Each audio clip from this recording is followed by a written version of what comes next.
Namaste everyone, Hare Krishna. Today is a special day. We are in Los Angeles, California. It is 31st of October 2024. Many people here today will be celebrating the festival of Diwali, which goes for 5 days, starting from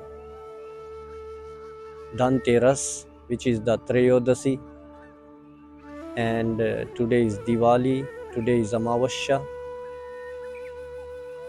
But the topic I want to discuss today is about worshipping Govardhana hill, which happens the day after Diwali.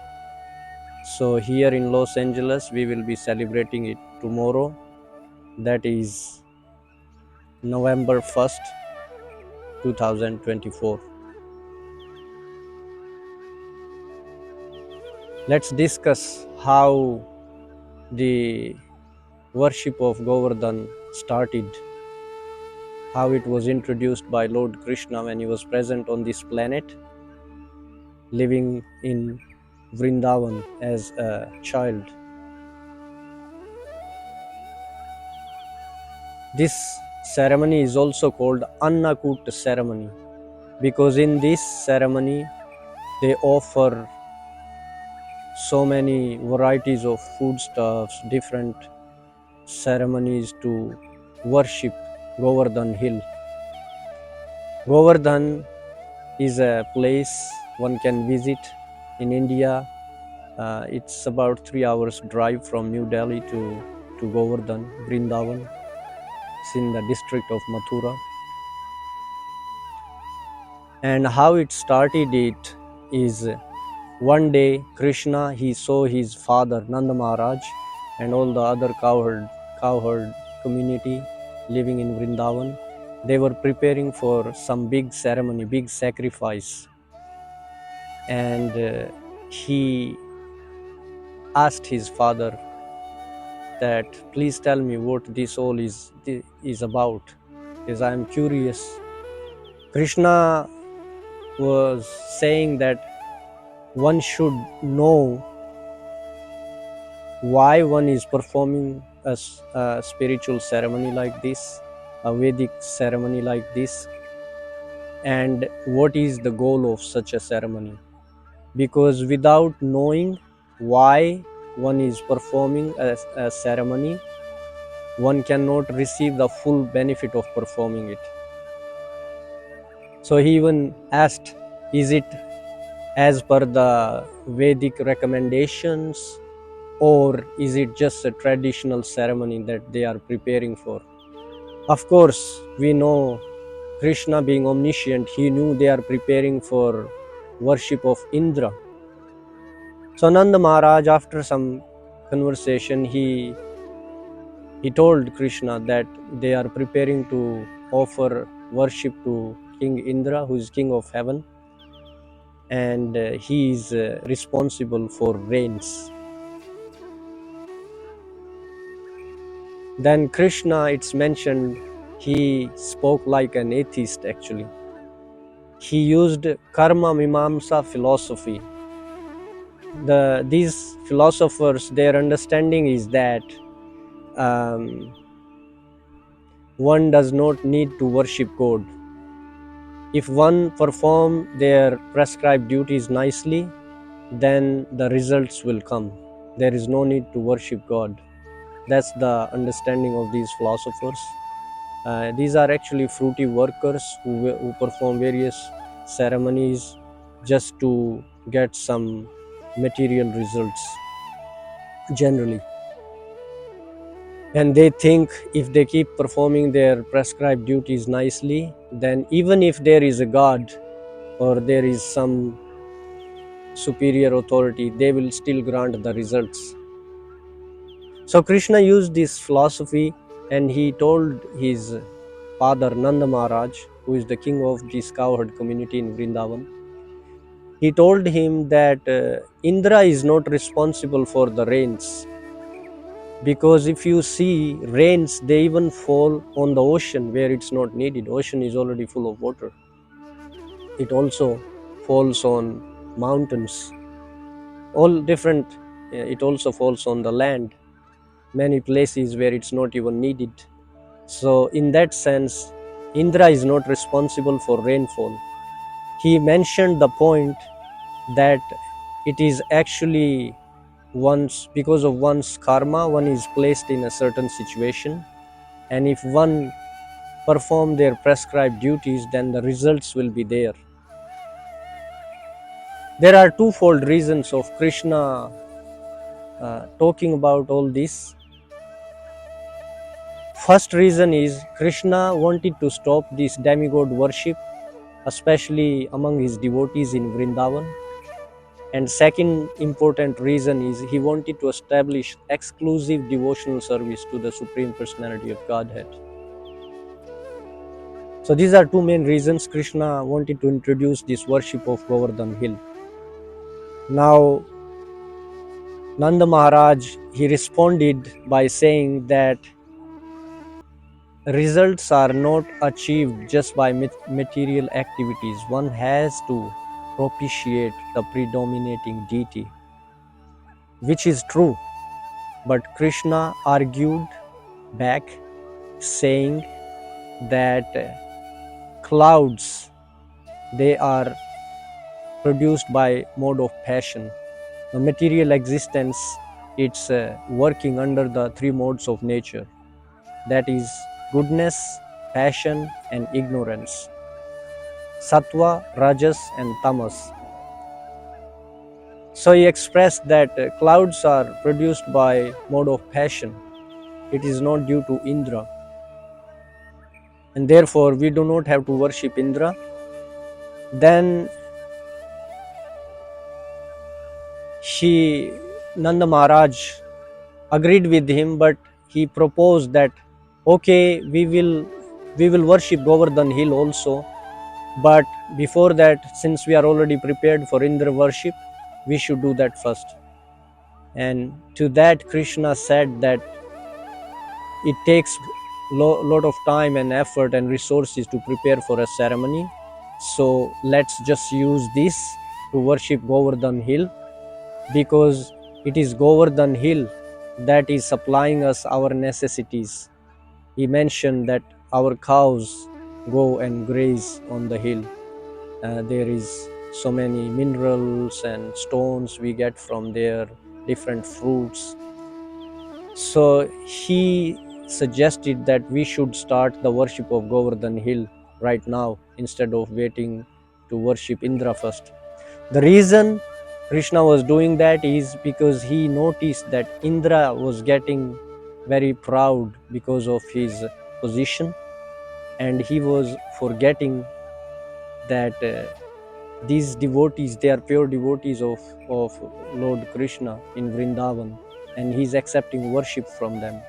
So Krishna wanted to stop that, and he wanted to establish exclusive devotional service to Supreme Personality of Godhead, Krishna himself. Therefore, he recommended worship of Govardhan hill. I will read this one verse from Srimad Bhagavatam, which is given in Canto 10. It talks about glory of devotional of Govardhan hill. This is Canto 10, Chapter 21. The gopis glorify the song of Krishna's flute, and text 18. Hantaya madrir abla haridas varyo yad ram Krishna charana sparsha pramoda manam tanoti sahgo ganayostayoryat paniya suyavas kandara kandamulai. Translation: of all the devotees, this Govardhan hill is the best. O my friends, this hill supplies Krishna and Balaram along with their cows and cowherd friends with all kinds of necessities, water for drinking, very soft grass, caves, fruits, flowers and vegetables. In this way, the hill offers respects to the Lord. Being touched by the lotus feet of Krishna and Balaram, Govardhan hill appears very jubilant. So there are a couple of words that are very important. Is Haridas Varyo. Haridas Varya means the best among the servants of the Lord. This verse is actually spoken by Srimati Radharani herself, and Haridas Varya is also used for Dharmaraj, Yudhishthir Maharaj, the eldest of the Pandavas.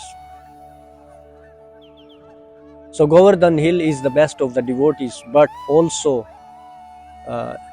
it's Krishna considers Govardhan hill as himself, as good as himself.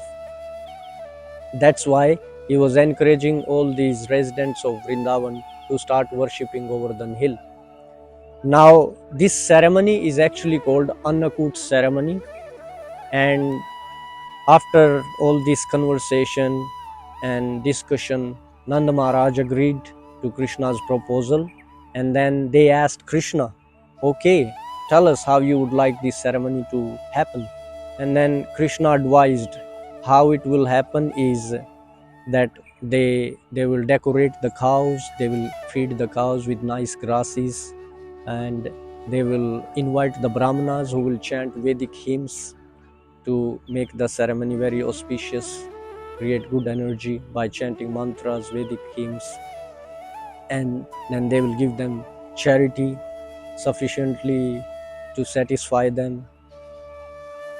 Also, after doing this, they should prepare many different foodstuffs and make an offering to Govardhan hill. And then they circumambulate the hill. So in many temples in Vrindavan, in many parts of India, and nowadays even many parts of the rest of the world outside India, they celebrate this festival. Especially in many ISKCON temples, they celebrate this festival, and they make a hill with so many different kinds of sweets, and devotees, they circumambulate the hill, chanting mantras, singing, dancing. So it's a very happy festival, and it establishes the glory of Krishna himself, how it creates such an auspicious scene all over. So how it happened actually is when Indra saw that Krishna is trying to stop Indra worship, then he became very angry, and he tried to teach the residents of Vrindavan a lesson by putting them in difficult situation. Now he did that because he could not understand that this child Krishna, he is actually his master, he is the Supreme Lord. That's why he thought, how come a child like him is transgressing my authority?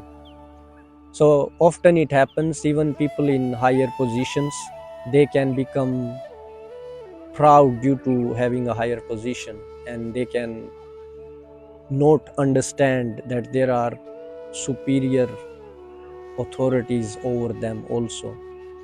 So like they say, power can blind someone.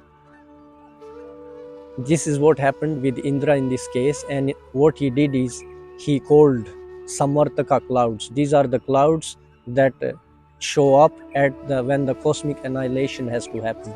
So he called them and he ordered them to destroy Vrindavan pretty much, and it went on for 1 week continuously. And the residents of Vrindavan, they were in anxiety because we agreed to worship Govardhan hill. We are put in this great difficulty by King Indra, who is the king of the heavenly planets. And what we gonna do now? So they approached Krishna and they asked him for protection. Krishna, you kindly protect us now. And that's when Krishna, he lifted Govardhan hill with the small finger of his left hand. I will show you the picture here.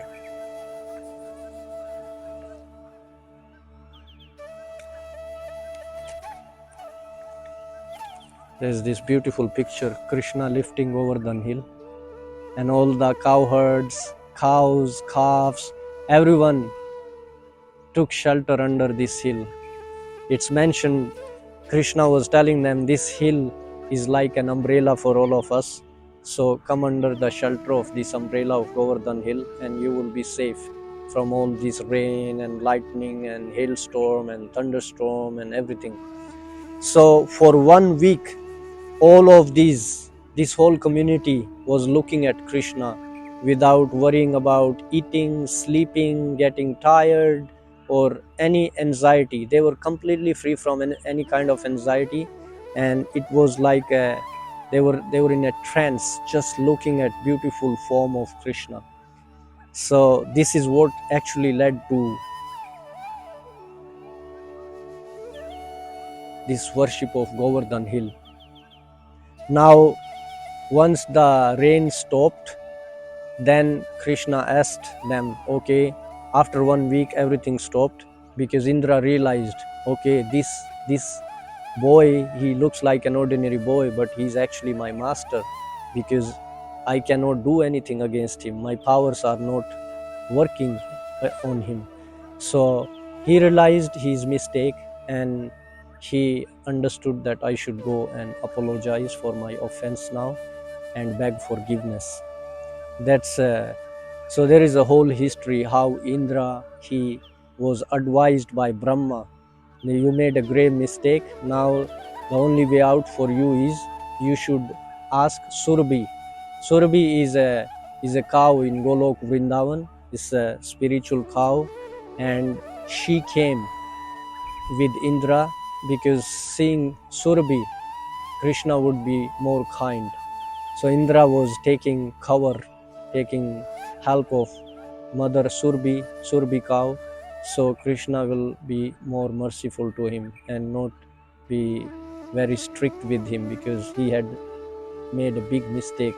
He was trying to kill all the residents of Vrindavan, which are dearmost devotees of Lord Krishna. So Indra offered many prayers glorifying Krishna. He expressed that I couldn't understand. You are the same supreme Lord who I worship, and I was bewildered, and due to that I made this mistake. So, but I am your eternal servant, so kindly excuse me. And Krishna accepted his prayers, and he forgave him. But then Mother Surbi was also there, and Mother Surbi expressed that you are our Indra because you protected us from this Indra. So we want to worship you. We want to offer an abhishek for you. So Mother Surbi, she did an abhishek of Krishna with her transcendental milk, and it's mentioned actually at that time everything became so auspicious that all the other cows, they were just releasing milk from their udders, and the whole ground was covered with milk. Milk is, according to Ayurveda, milk is considered a magical food. Of course, nowadays many people don't know the value of milk so much, but in Ayurveda, milk is considered a magical food. So this is how it happened. Indra asked for forgiveness, and Krishna was glorified. And then after all this, all the residents, Nanda Maharaj, Mother Yashoda, Mother Rohini, Balaram, they all came and showed so much love and affection to Krishna for protecting them from these terrible rains and thunder. And that's how this ceremony, this led to such a intense expression of love and togetherness and protection by Krishna. So there is a verse where Krishna tells Arjuna to say, Name Bhakta Pranashyati. Devotees of Krishna, they cannot be annihilated because Krishna is personally protecting them, and we can see that here. So the devotees, pure devotees of Krishna, they do not depend on demigods or any other higher authority. They depend exclusively on Krishna, and that's what Krishna wanted to establish in Vrindavan by introducing this worship of Govardhan hill. So on this occasion, I I wish all of you the best, and I encourage all of you, please study about this in Srimad Bhagavatam, and try to participate in this beautiful worship of Govardhan Hill. And I hope that and pray that Krishna, Govardhan Hill, who is Krishna himself, they will give us their blessings, give all of you their blessings, so we can also become pure devotees. We can also become free from material desires, materialistic consciousness, and develop spiritual consciousness, Krishna consciousness.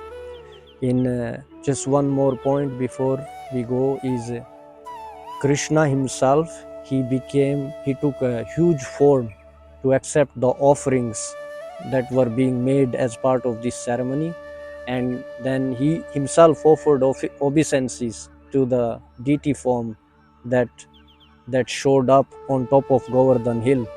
So the residents of Vrindavan were convinced that Govardhan Hill showed up form to accept our offerings. So that way, a pure devotee also knows how, when they are making offerings to Krishna or to Govardhan Hill, they are actually being accepted because of the pure love and devotion of that devotee. So we should also learn and meditate on this, especially in this time. It's the Kartik month, and it's considered spiritually very powerful month. So we can take this opportunity for ourselves also to meditate on these transcendental pastimes performed by Lord Krishna and establishing exclusive devotional service. And we can pray for the desire, so we can also have this desire to become pure devotees, become exclusive devotees of Lord Shri Krishna. Thank you very much. Hare Krishna.